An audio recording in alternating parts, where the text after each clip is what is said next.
খেল হল সমন্বয়েৰ বাৰ্তা, মিলাপ্ৰীতিৰ বাৰ্তা।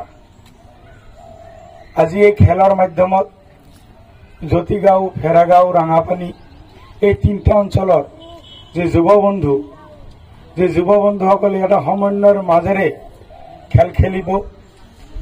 ইয়াতে কোনো হিন্দু নাই, কোনো মুছলমান নাই, ইয়াতে আছে কেৱল ক্ৰীড়াপ্ৰেমী। আৰু এই খেলৰ জৰিয়তে আমাৰ যে সমন্বয়ৰ বাৰ্তা, এই যুৱবন্ধুসকলে যেটো অটুট ৰাখিব পাৰিছে আজি কেইবাটা বছৰ ধৰি। হয়তো এই বছৰ প্ৰথম বাপুগণ ট্ৰফি, ইয়াৰ আগতে বিভিন্ন ধৰণৰ খেল ইয়াতে মানে অনুষ্ঠিত হৈ গৈছে।